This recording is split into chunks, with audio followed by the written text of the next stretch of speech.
Good morning, my dear students. Welcome back to our new class. In the last class, we will discuss about some of the books of Mughal period. Okay, Babarnama. It's namely Babarnama written by Babar. It is the memoir of Babar. നമ്മൾ കഴിഞ്ഞ ക്ലാസ്സിൽ ബാബർനാമയുടെ ഒരു ചെറിയ coating ആണ് നമ്മൾ പഠിച്ചത്. അതിൽ നിന്ന് നമുക്ക് എന്താ മനസ്സിലാക്കിയത്? India is to be land of unity in diversity.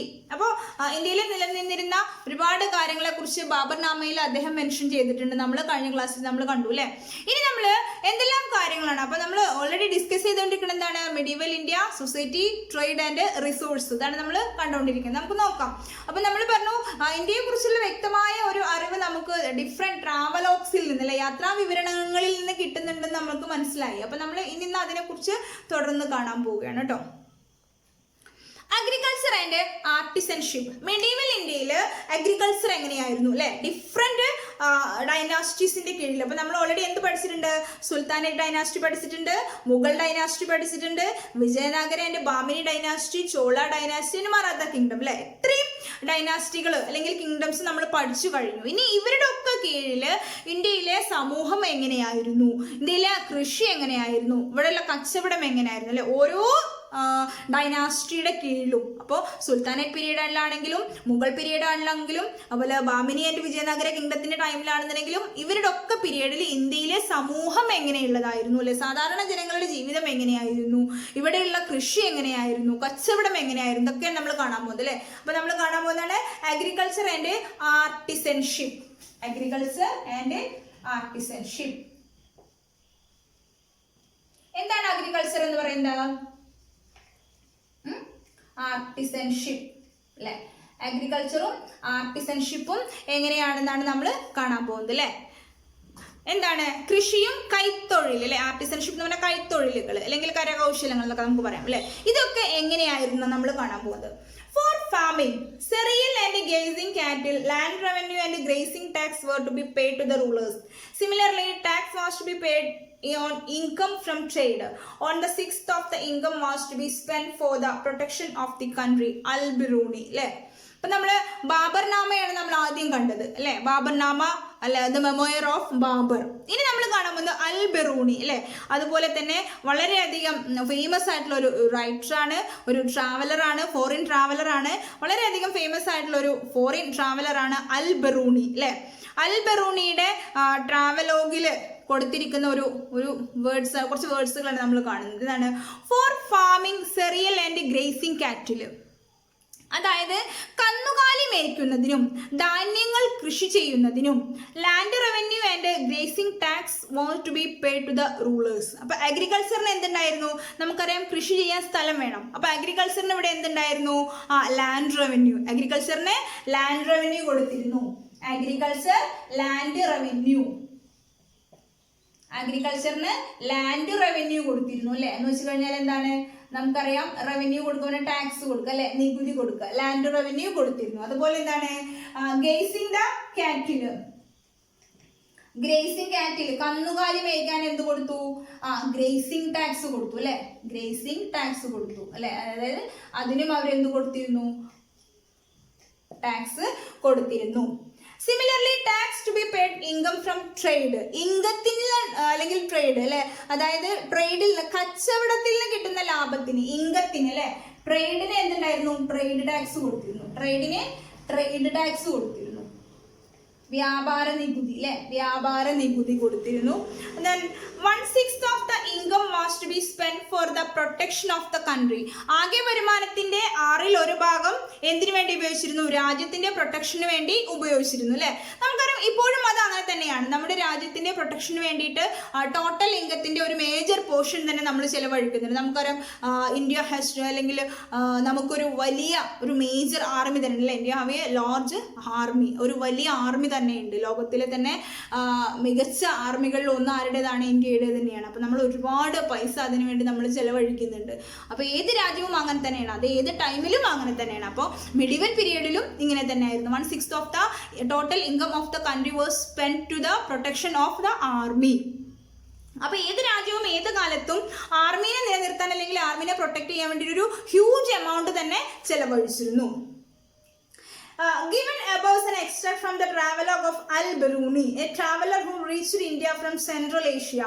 What are the occupation and taxes mentioned in this description? അപ്പോൾ ഇത് ആരാണ് ഇതിനെ കുറിച്ച് എഴുതിയിരിക്കുന്നത്? ആരാണ്? Al-Biruni. ആരാണ് എഴുതിയിരിക്കുന്നത്?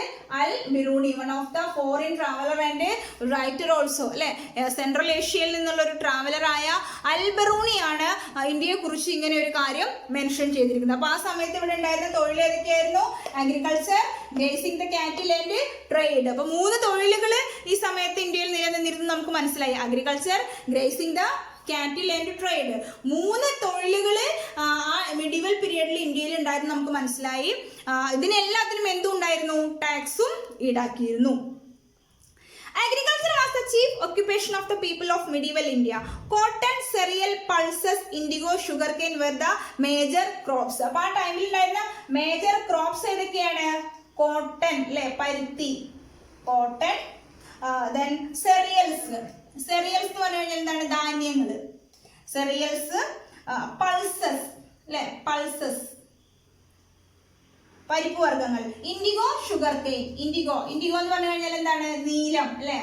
ആൻഡ് ഷുഗർ കെയിൻ, കരിമ്പ്, അല്ല? അപ്പൊ ഇത്രയും ഇതൊക്കെയായിരുന്നു പ്രധാനപ്പെട്ട agricultural products. Cotton, cereals, cotton പറഞ്ഞ പരുത്തി, സെറിയൽസ് ധാന്യവർഗ്ഗങ്ങൾ, പൾസസ് പരിപ്പ് വർഗ്ഗങ്ങൾ, ആൻഡ് ഇൻഡിഗോ എന്ന് പറഞ്ഞാൽ നീലം. അതായത് തുണികൾക്കെല്ലാം തന്നെ കളർ കൊടുക്കാൻ ഉപയോഗിക്കുന്ന ഒരുതരം ചെടിയാണ് ഇൻഡിഗോ എന്ന് പറയുന്നത്, അല്ലെ? വസ്ത്രങ്ങൾക്ക് നിറം കൊടുക്കാൻ ഉപയോഗിക്കുന്ന ഒരുതരം ചെടിയാണ് ഇൻഡിഗോ. ഷുഗർ കെയിൻ, കരിമ്പ്. ഇത്രയും ഇതൊക്കെയായിരുന്നു പ്രധാനപ്പെട്ട അഗ്രികൾച്ചറൽ പ്രോഡക്ട്സ്, അല്ലെ? The major agricultural products of medieval India was cotton, cereals, pulses, indigo and sugarcane. In the period, there was plenty of cultivable land in India that was kept uncultivated. Those who first cultivated in such land were granted its ownership. The hardworking farmers tried to win the ownership of such land in this way. അപ്പോൾ രാജാക്കന്മാരെല്ലാം തന്നെ വളരെയധികം idea ഉള്ള ആളുകളായിരുന്നു, അല്ലെ? അപ്പൊ നമുക്കറിയാം the major occupation of that time or the medieval period was agriculture, അല്ലെ? ആ മിഡീവൽ പീരിയഡിൽ മധ്യകാല ഇന്ത്യയിലെ പ്രധാനപ്പെട്ട തൊഴിൽ എന്ന് പറയുന്നത് എന്തായിരുന്നു? കൃഷിയായിരുന്നു. അപ്പോൾ രാജാക്കന്മാരെല്ലാം തന്നെ വ്യക്തമായിട്ടുള്ള ഐഡിയയോടുകൂടി മുന്നോട്ട് പോയിരുന്നവരായിരുന്നു, അല്ലെ? അപ്പോൾ in this time those a large amount of cultivable area is kept uncultivated. തരിശുഭൂമി ആവാന്ന് പറയില്ലേ നമ്മള്? അതായത് ധാരാളം കൃഷി ചെയ്തിരുന്ന പ്രദേശങ്ങൾ തുടർച്ചയായിട്ട് കൃഷി ചെയ്യാതിരുന്നു കഴിഞ്ഞാൽ എന്ത് സംഭവിക്കും? തരിശുഭൂമിയായി മാറും, അല്ലെ? അപ്പൊ ഈ തരിശുഭൂമികൾ വർദ്ധിച്ചു കഴിഞ്ഞാൽ എന്ത് ചെയ്യും? ഇൻകം കുറയും. അപ്പൊ നമ്മൾ ഓൾറെഡി നമ്മൾ പറഞ്ഞു അഗ്രികൾച്ചറിന് അവർ എന്ത് കൊടുത്തിരുന്നു? ടാക്സ് കൊടുത്തിരുന്നു, അല്ലെ? അഗ്രികൾച്ചറൽ ടാക്സ്, ലാൻഡ് റവന്യൂ കൊടുത്തിരുന്നു അവര്, അല്ലെ? അതായത് ഏത് സ്ഥലത്താണ് നമ്മൾ കൃഷി ചെയ്യുന്നത് ആ സ്ഥലത്തിന് അവർ ഗവൺമെന്റിന് ടാക്സ് കൊടുത്തിരുന്നു. അപ്പൊ നമുക്കറിയാം, നിങ്ങളുടെ വീട്ടില് നമ്മുടെ പേരൻസിനോട് ചോദിച്ചാൽ അറിയാം, നമ്മളും ടാക്സ് കൊടുക്കുന്നുണ്ട്, അല്ലെ? അതുപോലെ തന്നെ മിഡീവൽ പീരിയഡിൽ ഉണ്ടായിരുന്നു ടാക്സ് കൊടുത്തിരുന്നത്. അപ്പൊ കൂടുതൽ ഏരിയാസ് അഗ്രികൾച്ചർ ഇല്ലാണ്ട് കിടന്നു കഴിഞ്ഞാൽ എന്താ സംഭവിക്കുക? അവർക്ക് ടാക്സ് കുറയും. അപ്പൊ രാജാക്കന്മാർ എന്തൊരു ഐഡിയ എടുത്തു? Those who cultivated on that land they will get the ownership of land. അതായത് തരിശായി കിടക്കുന്ന ഭൂമിയിൽ ആരാണോ കൃഷി ചെയ്യുന്നത്, അല്ലെങ്കിൽ കൃഷി ചെയ്തിട്ട് അതിൽ നിന്ന് അവർക്ക് ഹാർവെസ്റ്റ് കിട്ടുന്നത്, അങ്ങനെ ഉണ്ടെങ്കിൽ ആ സ്ഥലത്തിന്റെ ഓണർഷിപ്പ് അവർക്ക് കൊടുക്കുന്നു. ക്ലിയർ? അപ്പൊ സ്വാഭാവികമായിട്ടും ആളുകൾ എന്ത് ചെയ്യും? കൂടുതൽ പ്രദേശങ്ങൾ കൃഷി ചെയ്യാൻ തുടങ്ങും, അല്ലെ? അപ്പൊ അങ്ങനെ ഹാർഡ് വർക്കിംഗ് ആയിട്ടുള്ള ഫാർമേഴ്സിന് എന്ത് കിട്ടും? കൂടുതൽ ലാൻഡ് കിട്ടും. ഹാർഡ് വർക്കിംഗ് ഫാർമേഴ്സിന് എന്ത് കിട്ടും? കൂടുതൽ ലാൻഡിന്റെ ഓണർഷിപ്പ് കിട്ടും. അപ്പൊ അതിന് വേണ്ടിയിട്ട് അവർ ട്രൈ ചെയ്തുകൊണ്ടേയിരുന്നു. ഇങ്ങനെ വരുമ്പോൾ ഗവൺമെന്റിനുള്ള ഒരു അതിൽ നിന്ന് പ്രോഫിറ്റ് കിട്ടുക, കൂടുതൽ ടാക്സ് കിട്ടും. കർഷകർക്കോ അവർക്കും ഇൻകം കിട്ടും. കാരണം അവരുടെ മെയിൻ ജോബ് എന്ന് പറയുന്നത് എന്താണ്? അഗ്രികൾച്ചർ ആണ്. അപ്പൊ കൂടുതൽ പ്രദേശങ്ങളിൽ അവർ കൃഷി ചെയ്യുമ്പോൾ അവർക്ക് എന്ത് ചെയ്യും? കൂടുതൽ ഇൻകം കിട്ടും. അതിനനുസരിച്ച് ഗവൺമെന്റിന് ടാക്സും കിട്ടും. അപ്പൊ ഗവൺമെന്റ് വളരെ ഗവൺമെന്റ് എടുത്തൊരു ട്രിക്ക് ആയിരുന്നു അത്, അല്ലെ? അതായത് those land who kept uncultivated is to cultivated, അല്ലെ? അൺകൾട്ടിവേറ്റഡ് ആയിട്ടുള്ള ഏരിയാസിനെ കൾട്ടിവബിൾ ഏരിയ ആക്കി മാറ്റുക. അൺകൾട്ടിവേറ്റഡ് ആയിട്ടുള്ള ഏരിയാസിനെ കൾട്ടിവബിൾ ഏരിയ ആക്കി മാറ്റുക. അതായത് തരിശുഭൂമിയെ കൃഷിക്ക് അനുയോജ്യമായ സ്ഥലമാക്കി മാറ്റുക. തരിശുഭൂമിയെ കൃഷിക്ക് അനുയോജ്യമായ സ്ഥലമാക്കി മാറ്റുന്നത് ആരാണോ those who get the ownership of the property or ownership of the land, അങ്ങനെയുള്ളവർക്ക് ആ ലാൻഡിന്റെ ഓണർഷിപ്പ് കിട്ടും. ഇങ്ങനത്തെ ഒരു ഐഡിയ ആരുടെ കയ്യിൽ ഉണ്ടായിരുന്നു? ആ മിഡീവൽ പീരീഡിലെ രാജാക്കന്മാരുടെ കയ്യിൽ ഉണ്ടായിരുന്നു. Let us see the steps taken by the rulers for the progress of agriculture. മാത്രമല്ല ഇത് മാത്രമല്ല അവർ വേറെയും ഒരുപാട് മെഷേഴ്സ് ഒക്കെ എടുത്തിട്ടുണ്ട് അല്ലെ. അഗ്രികൾച്ചറൽ ഡെവലപ്മെന്റിന് വേണ്ടി, കൃഷിയുടെ പുരോഗതിക്ക് വേണ്ടിയിട്ട് അവർ വേറെയും ഒരുപാട് കാര്യങ്ങൾ അവർ ചെയ്തിട്ടുണ്ട്. എന്തൊക്കെ കാര്യങ്ങളാണ് കൃഷിയുടെ പുരോഗതിക്ക് വേണ്ടിയിട്ട് അവർ ചെയ്തിരിക്കുന്നത് നമുക്ക് നോക്കാം. അറേഞ്ച്ഡ് ഇറിഗേഷൻ ഫെസിലിറ്റീസ് അല്ലെ. നമുക്കറിയാം കൃഷിക്ക് എന്തോ അത്യാവശ്യമാണ്, ഇറിഗേഷൻ, വെള്ളം ആവശ്യമാണ് അല്ലെ. Arranged irrigation facilities.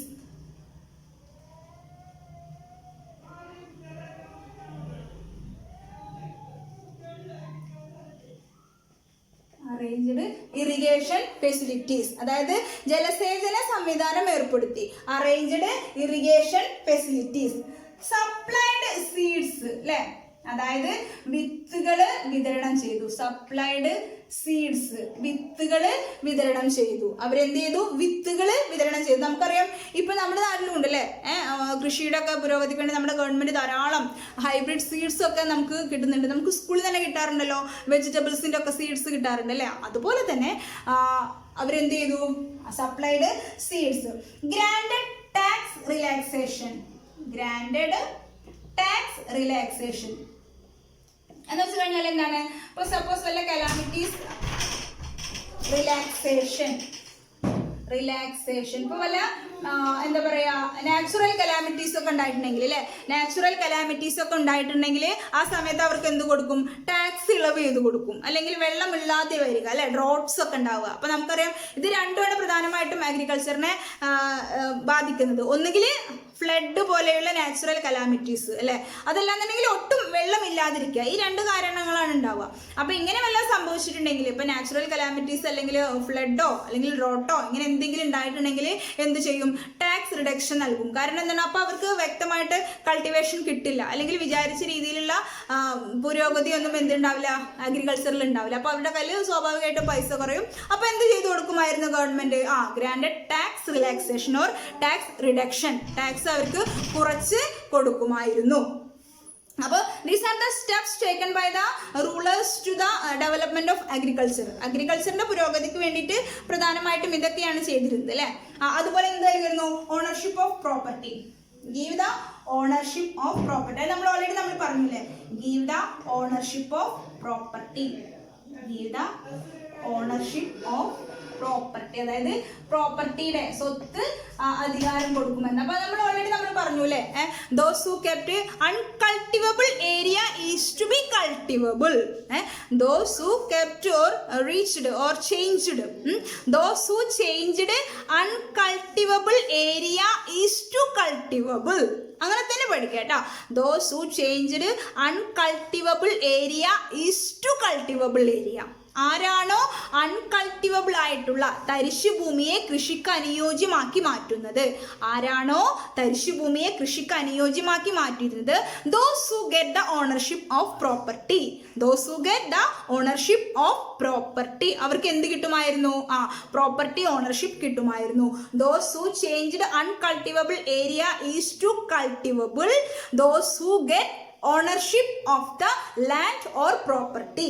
ആരാണോ തരിശുഭൂമിയെ കൃഷിക്ക് അനുയോജ്യമാക്കി മാറ്റുന്നത് അവർക്ക് ആ സ്ഥലത്തിന്റെ അധികാരം, ഉടമസ്ഥാവകാശം ഗവൺമെന്റ് അല്ലെങ്കിൽ കിങ്ഡം ഉള്ള രാജാവ് നൽകുമായിരുന്നു. അപ്പൊ ഇത്രയും കാര്യങ്ങളാണ് അഗ്രികൾച്ചറൽ പ്രോഗ്രസിന് വേണ്ടിയിട്ട് മിഡീവൽ പീരിയഡിലെ രാജാക്കന്മാർ ചെയ്തിരുന്നത്.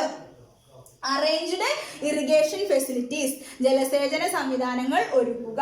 സപ്ലൈഡ് സീഡ്സ് അല്ലെ, വിത്ത് വിതരണം ചെയ്യുക. Granted tax relaxation when there happened a natural calamities, the agriculture or the farmers get tax reduction and give the ownership of property. These are the methods taken by the government of medieval period for the progress of agriculture. In the medieval period, the officers were given land as wages. The system known as Iqta during the Sultanate period and the Jagirdari during the Mughal period. Then another point, listen here. അപ്പോൾ നമ്മൾ പറഞ്ഞു medieval periodil wage ആയിട്ട് land നൽകിയിരുന്നു അല്ലേ. medieval periodil wage ആയിട്ട്, തൊഴിലിന്റെ കൂലിയായിട്ട് സ്ഥലങ്ങൾ നൽകുക. തൊഴിലിന്റെ കൂലിയായിട്ട് സ്ഥലങ്ങൾ നൽകുക. ഇങ്ങനെ ഒരു സിസ്റ്റം എവിടെ ഉണ്ടായിരുന്നു? മിഡീവൽ പീരീഡിൽ ഉണ്ടായിരുന്നു. ഈ സിസ്റ്റത്തിനെ മുഗൾ പീരീഡിലാണെന്നുണ്ടെങ്കിൽ നമ്മൾ ഇക്ത സിസ്റ്റം എന്നും മുഗൾ പീരീഡിലാണെന്നെങ്കിൽ ജാഗിർദാരി സിസ്റ്റം എന്ന് പറയും അല്ലെ. അപ്പൊ എന്താ പറയുന്നത്? In the medieval period sometime laborers get wage as land. laborers get wage as land. land clear. laborers get wage as land. ഇതിനെ സുൽത്താനേറ്റ് പീരീഡിൽ എന്ത് പറഞ്ഞു? സുൽത്താനേറ്റ് പീരീഡിൽ നമ്മൾ ഇതിനെ പറയുന്നു ഇക്ത സിസ്റ്റം. സുൽത്താനേറ്റ് പീരീഡിൽ എന്താ പറഞ്ഞത്? ഇക്ത സിസ്റ്റം. ഈ സിസ്റ്റത്തിനെ സുൽത്താനേറ്റ് പീരീഡിൽ ഇക്ത സിസ്റ്റം എന്നും ആൻഡ് മുഗൾ പീരീഡിൽ ജാഗിർദാരി സിസ്റ്റം എന്ന് പറഞ്ഞു അല്ലെ. മുഗൾ പീരീഡിൽ എന്താ പറഞ്ഞത്? ജാഗിർദാരി സിസ്റ്റം. അപ്പൊ എന്താന്ന് പറയുന്നത്? Sometime laborers get wage as land. അതായത് ഭൂമി പതിച്ച് നൽകുക, തൊഴിലിന്റെ കൂലിയായിട്ട് ശമ്പളമായിട്ട് ഭൂമി നൽകുന്ന ഒരു സിസ്റ്റം എവിടെ ഉണ്ടായിരുന്നു? മിഡീവൽ പീരീഡിൽ ഉണ്ടായിരുന്നു. In the sultanate period this system is came to be known as iqta system and Mughal period this system is came to be known as jagirdari system. Clear? laborers get wage as land. laborers wage കിട്ടല്ലേ, ശമ്പളം കിട്ടുക. അതെന്തായിട്ടായിരുന്നു? ഭൂമിയായിട്ട് ശമ്പളം കൊടുക്കുക. ഈ സിസ്റ്റത്തിനെ sultanate പീരീഡിൽ എന്ന് പറഞ്ഞു നമ്മള് ഇക്ത സിസ്റ്റം എന്നും മുഗൾ പീരീഡിൽ അതിനെ ജാഗിർദാരി സിസ്റ്റം എന്നും പറഞ്ഞു. അപ്പോൾ ഇത്രയാണ് നമ്മൾ ഇന്നത്തെ ക്ലാസ്സിൽ എടുക്കുന്നത്. അപ്പോൾ ഇന്നത്തെ ക്ലാസ് നമ്മുടെ വൈൻഡപ്പ് ചെയ്യാണ്. അപ്പോൾ എല്ലാവരും നന്നായിട്ട് ശ്രദ്ധിക്കുക. അപ്പോൾ നമ്മൾ ഇന്നത്തെ ക്ലാസ്സിൽ എന്തൊക്കെയാണ് പറഞ്ഞത്? ഫോർ ദ ഡെവലപ്മെന്റ് ഓഫ് അഗ്രികൾച്ചറിന്റെ ആ ഒരു ഡെവലപ്മെന്റിന് വേണ്ടിയിട്ട് എന്തൊക്കെയാണ് മിഡ്വൽ പീരീഡിൽ അവർ ചെയ്തിരുന്നത്? അഗ്രികൾച്ചറിന്റെ പ്രോഗ്രസിന് വേണ്ടിയിട്ട് അവർ എന്തൊക്കെയാണ് ചെയ്തിരുന്നത്? Arranged irrigation facilities, supplied hybrid variety of seeds and granted tax reduction and get the ownership of property. ഇത്രയും കാര്യങ്ങളാണ് മിഡീവൽ പീരീഡിൽ അഗ്രികൾച്ചറിന്റെ പ്രോഗ്രസിന് വേണ്ടിയിട്ട് റൂളേഴ്സ് ചെയ്തിട്ടുള്ളത്. പ്രധാനപ്പെട്ട അഗ്രികൾച്ചറൽ പ്രോഡക്ട്സ് ഏതൊക്കെയായിരുന്നു? Cotton, pulses, cereal, indigo, sugar cane etcetera. പ്രധാനപ്പെട്ട തൊഴിൽ ഏതൊക്കെയായിരുന്നു? Agriculture, cattle raising and trade. ഇതൊക്കെയായിരുന്നു പ്രധാനപ്പെട്ട തൊഴിലുകൾ. Then sometime labourers get wage as land. അല്ലെ, ലാൻഡിന്റെ രൂപത്തിൽ, ഭൂമിയുടെ രൂപത്തിൽ വേജ് കിട്ടുന്ന ഒരു സിസ്റ്റവും ആ സമയത്ത് ഇവിടെ ഉണ്ടായിരുന്നു. അതിനെ പറയുന്ന പേരാണ് സുൽത്താനേറ്റ് പീരീഡിലാണെങ്കിൽ നമ്മൾ അതിനെ ഇക്ത സിസ്റ്റം എന്ന് പറയും. മുഗൾ പീരീഡിലാണ് അതിനെ നമ്മൾ ജാഗിർദാരി സിസ്റ്റം എന്നും പറയും. അപ്പൊ ഇത്രയും കാര്യങ്ങളാണ് നമ്മൾ ഇന്നത്തെ ക്ലാസ്സിൽ എടുത്തത്. സോ എല്ലാവരും നന്നായിട്ട് വായിക്കുക. വായിച്ചാൽ മാത്രം പോരാ, നന്നായിട്ട് പഠിക്കുകയും വേണം. ഓക്കെ, എക്സാം എഴുതാതെ പലവരും രക്ഷപ്പെട്ടു അല്ലേ. ഇനി ഇത് ആവർത്തിക്കരുത്. എല്ലാവരും നന്നായിട്ട് പഠിക്കണം, നല്ല കുട്ടികളായിരിക്കുക. All of you stay at home, stay safely and study well. Okay, by.